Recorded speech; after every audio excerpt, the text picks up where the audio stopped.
বিশ্বাস জ্যাঠামশাই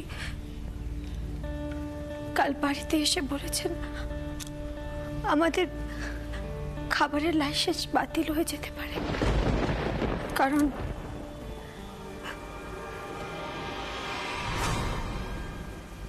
দোকানে বাসি মিষ্টি বিক্রি হচ্ছে।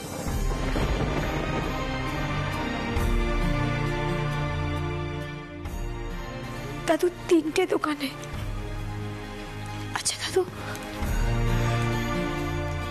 আমাদের সব দোকানে তো মিষ্টি বাসি হতে দেওয়া বারণ, বলো? তাই রাতের বেলায় যত বেশি মিষ্টি আছে সব গরিব বাচ্চাদের দিয়ে দেওয়া হয়। আমি ভেবেছিলাম হয়তো বড়দার দোকানের নতুন কর্মচারীরা কিছু গন্ডগোল করছে, তাই কি করেছিস তুই মিঠাই? দাদাই মিঠাই এনজিও ওয়ার্কার সেজে গোয়েন্দাগিরি করতে সোমদাদের দোকানে গেছিল। সেখানে গিয়ে সোমদার টেসের হাতে ধরা পড়ে। অ্যাকচুয়ালি দাদাই এটা তো ক্লিয়ার যে সোমদাদের দোকানে বাসি মিষ্টি বিক্রি হচ্ছে।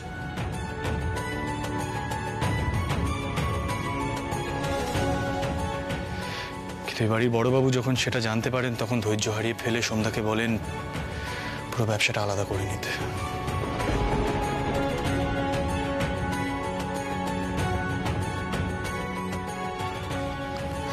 আর এগুলো নিয়ে যে লেখালেখি হচ্ছে সেটা বললে না? মানে কি, কোথায় লেখালেখি হচ্ছে দাদু ভাই? দাদাই শান্ত হও।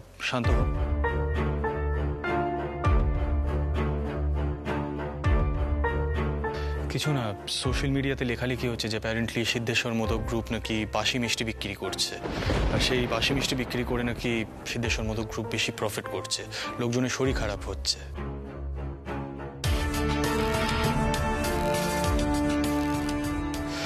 দেখো, আমার মনে হয় এই জিনিসগুলো নিয়ে বেশি মাথা ঘামানোর কোনো দরকার নেই। আজকাল লোকজন অ্যাপয়েন্ট করেও এই জিনিসগুলো লেখানো হয়, so that's not a big deal. কিন্তু অল সাইড অ্যান্ড ডান আমার মনে হয় কোথাও না কোথাও এই ব্যাপারটা গিয়ে বিজনেসটাকে এফেক্ট করবে।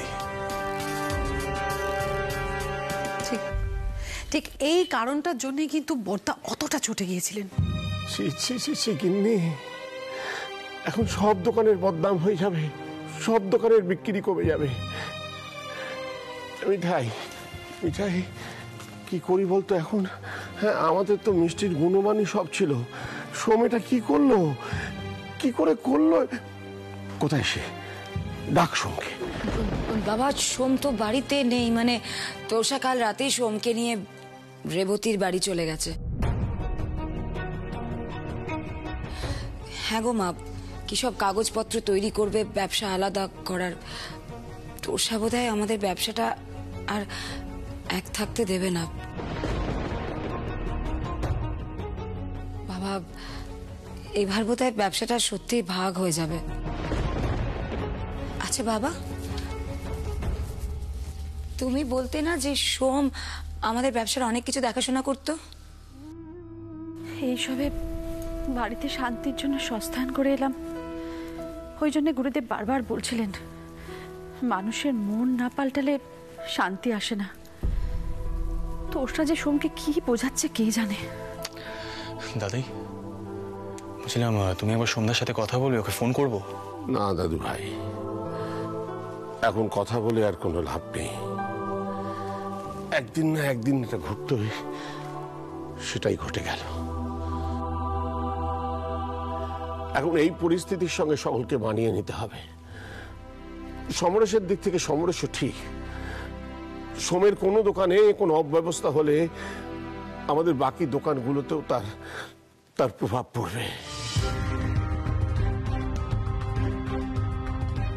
দাদু ভাই, আমি তো বরাবর একটা জিনিসই চেয়ে এসেছি, মানুষকে ভালো জিনিস খাওয়াবো, খাঁটি জিনিস খাওয়াবো। আর তাই জন্য মানুষ ভিড় করে আসতো আমাদের দোকানে। মিঠাই আসার পরেও সেই একই কারণে মানুষ ভিড় করত।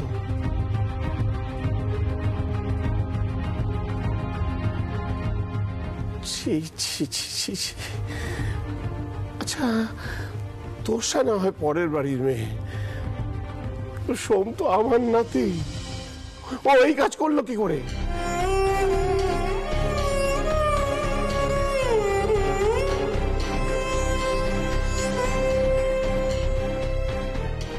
না,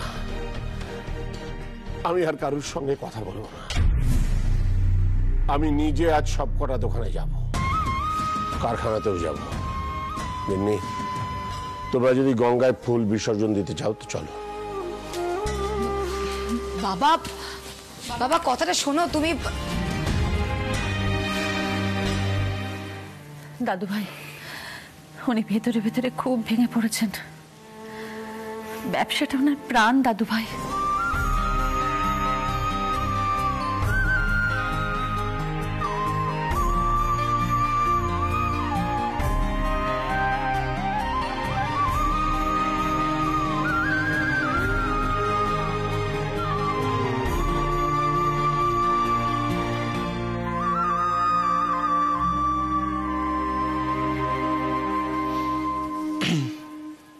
মিঠাই, দেখো শুধু শুধু আপসেট হয়ে পড়ো না। আমি তো বললাম তোমার কোনো দোষ নেই এতে।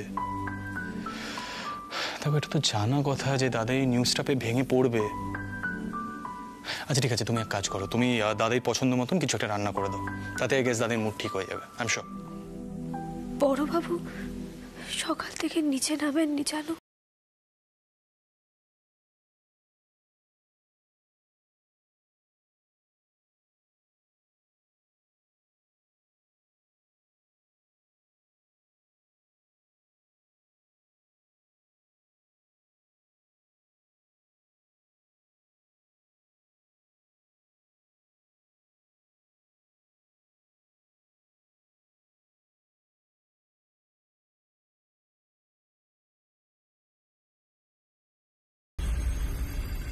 মিস্টার গাঙ্গুলি, আপনি এটা কি বলছেন? সব ইনভেস্টার একসাথে ব্যাকআউট করলে তো চলবে না। আরে আরে শুনুন শুনুন, ইনভেস্টাররা কথা দিয়েছিল বলে কিন্তু আমিও কথা দিয়েছিলাম যে কনস্ট্রাকশনটা আমি শুরু করবো এবং আজকে তার অ্যাডভান্স দেওয়ার কথা। আপনি ওদের সঙ্গে আরেকবার কথা বলুন প্লিজ।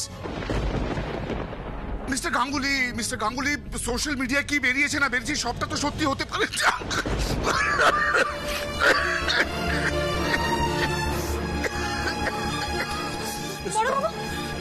মিস্টার গাঙ্গুলি, আমি কিন্তু শেষ হয়ে যাবো।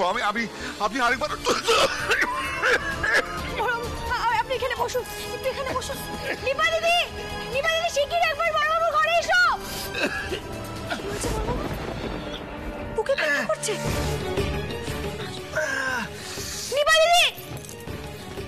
নিপা দিদি একবার বড়বাবুর ঘরে এসো, আর দাদা ভাইকেও নিয়ে এসো। বড়বাবু কথা বলবেন না, বড়বাবু আপনি কথা বলবেন না দয়া করে।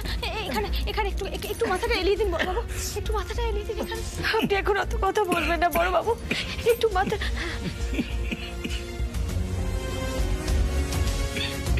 চল বড়বাবু চল। নিপা দিদি, জ্যাঠার কি হয়েছে?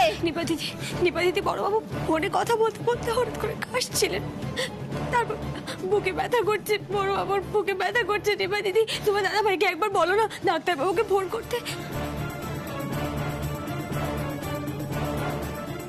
তারপরে তো কেউ বাড়িতে নেই, কেউ নেই নিপা দিদি বলো না একবার।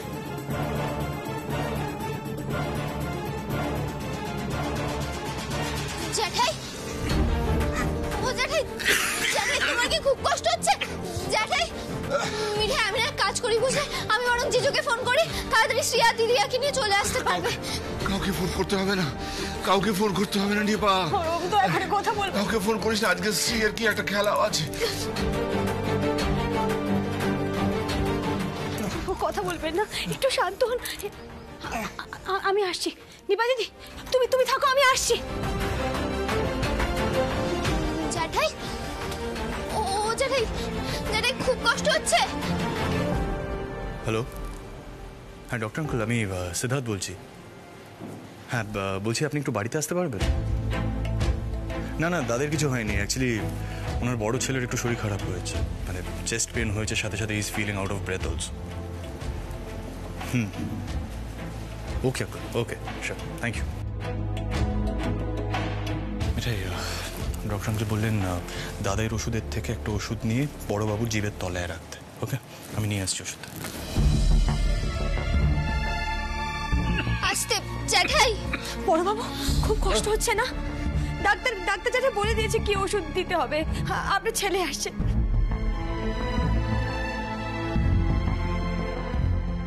বড়বাবু একটু সহ্য করুন।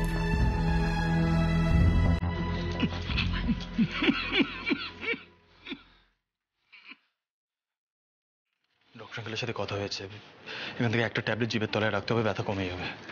নিপা শুন, ওষুধ ওষুধ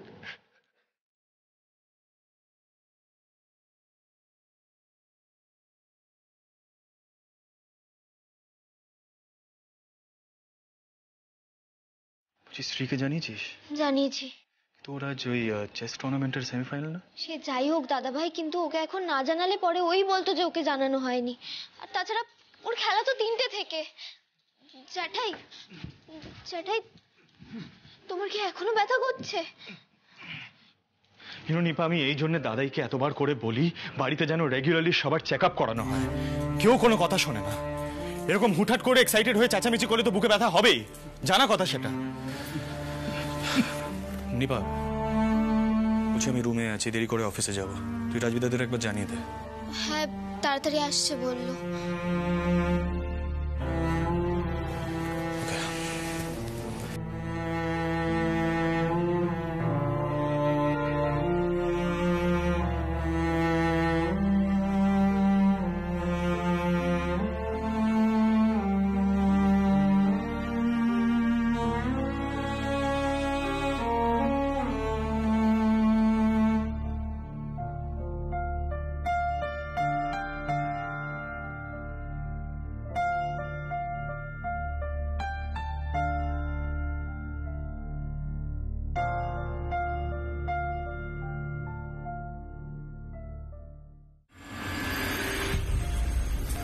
কি ব্যাপার? হ্যাঁ সিদ্ধার্থ, কি হলো? বড় মামার হঠাৎ কি হলো? বাবা,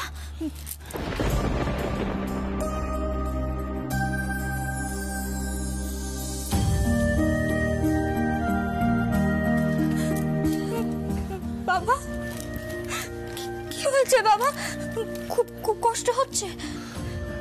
তোরা সবাই মিলে চলে এলি কেন?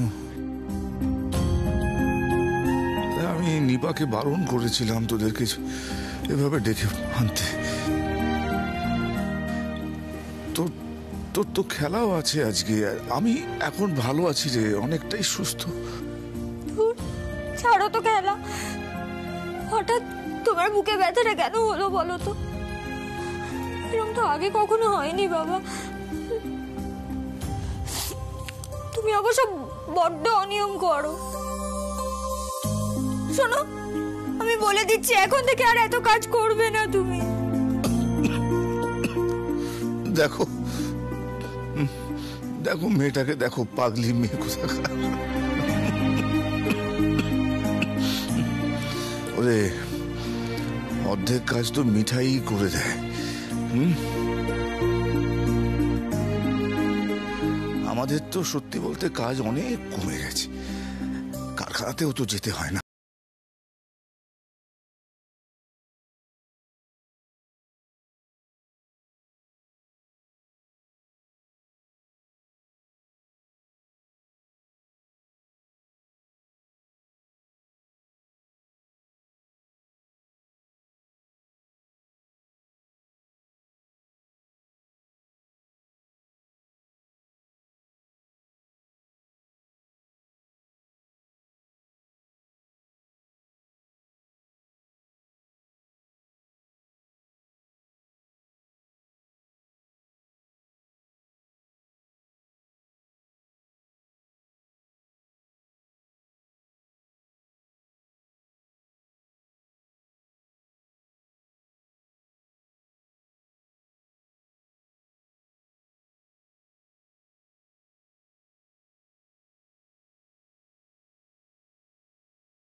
শ্রী একটু পরেই বেরোবে, ভাইয়া নিয়ে যাবে ওকে।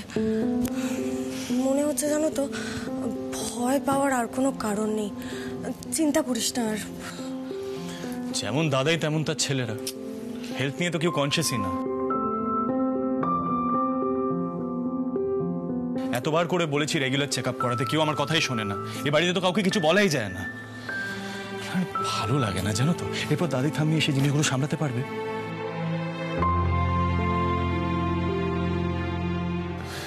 আরে শ্রী, তোর দাদাকে বল অফিস চলে যেতে। তোরা সবাই তো আছিস না, শুধু শুধু ওর কাজের ক্ষতি করার কোনো দরকার নেই। ওকে অফিসে যেতে বল।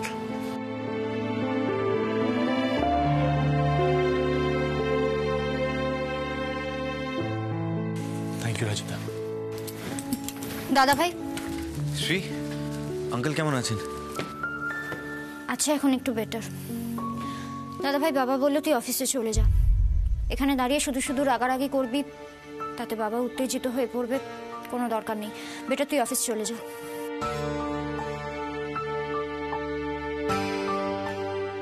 শ্রী, এটা কি বিহেভিয়ার? হ্যাঁ, সিট কিন্তু ভেতর ভেতর আঙ্কেলকে নিয়ে কনসার্নড। তুমি এমন বলে অ্যাজ ইফ সিট এখানে থাকলে আঙ্কেল আরো বেশি অসুস্থ হয়ে পড়বেন। কিন্তু আগের মতো নেই শ্রী, তোমার কথায় হার্ট হয়। প্লিজ ভাইয়া, শ্রীয়ের অবস্থাটাও বোঝো, ওরও তো মাথার ঠিক নেই না। সিট, সিট, তুমি টেনশন করো না, সব ঠিক হবে।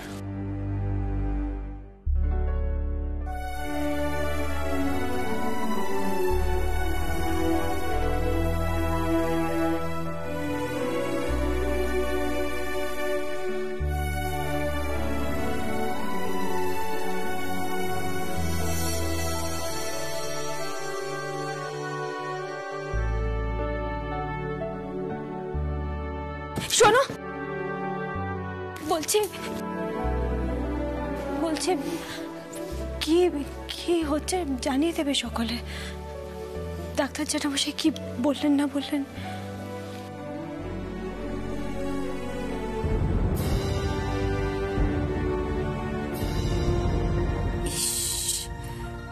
টেনশনে পড়ে গেছে দাদুর নাতি, টেনশন থেকে চেঁচামেচি করছে। কিন্তু বড়বাবু তো সে কথা বুঝবেন না। কি করেছে বাবা ছেলের একটু মিলমিশ হবে গোপাল।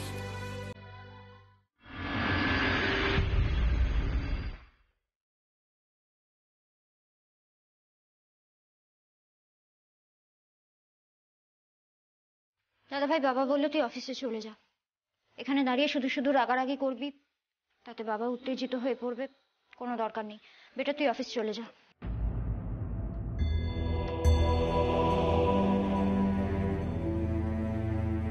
মিঠাই বললো সবাই জানাবে বড়বাবু কেমন আছে।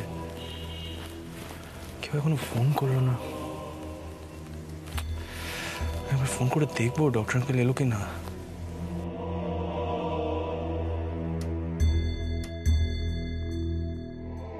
কাকে ফোন করি? রাজীব দাকে মেসেজ করি বরং। স্যার আসবো? হ্যাঁ এসো, বসো বসো বসো। Sir very sorry to say, প্রেজেন্টেশনটা কিন্তু একেবারেই হয়নি। মানে তোমরা যে প্রেজেন্টেশনটা আমাকে দেখিয়েছো সেটা যদি আমি সাবমিট করি কনফারেন্সে, তাহলে এটা হাস্যকর ব্যাপার হয়ে যাবে, মানে সবাই শকড হয়ে যাবে। শুনো, আমি আজকে ভেবেছিলাম ওয়ার্ক ফ্রম হোম করবো, একটা এমার্জেন্সি এসে গেছিল। তোমরা যা আরম্ভ করেছো, I had to come here. কারোর বোধহয় মাথায় নেই না কনফারেন্সটা কবে। এনিওয়ে, এদিকে এসো।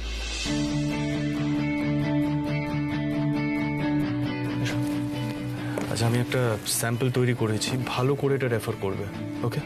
নেক্সট টাইম যেন এই ভুলটা না হয়। Yes sir. Okay sir.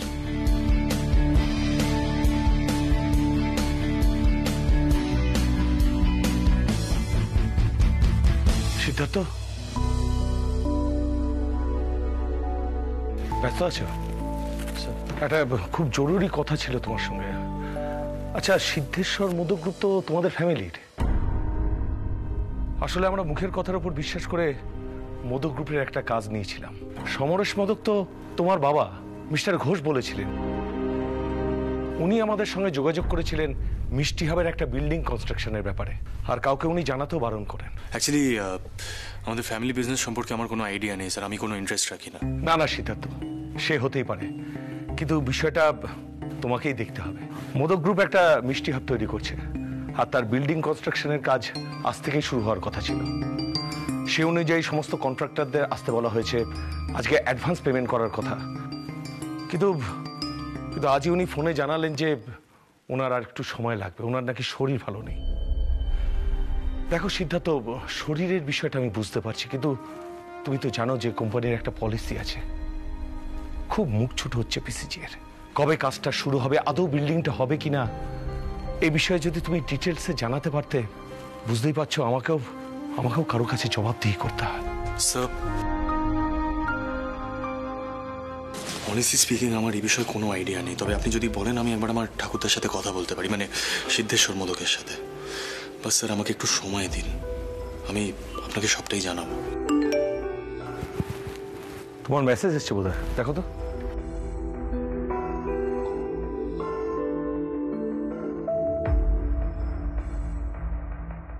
ডাক্তারবাবু এইমাত্র এসেছেন। তোমার বাবার কি খুব শরীর খারাপ? অ্যাকচুয়ালি স্যার, ওনার বুকে ব্যথা, is also feeling out of breath. তাহলে তুমি অফিসে এলে কেন? যাও, বেরিয়ে পড়ো যাও। সিদ্ধার্থ, তুমি কিন্তু খবরটা আমাকে দিও, না হলে আমি কিন্তু খুব বিপদে পড়ে যাব। যাও, তুমি বেরিয়ে পড়ো।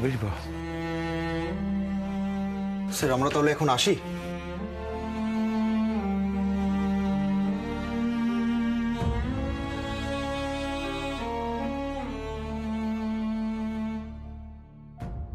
বড়বাবু যে আমাদের কোম্পানিকে বিল্ডিং কনস্ট্রাকশনের জন্য ইনভলভ করেছেন, এটা আমাকে কেউ জানালোই না। আশ্চর্য।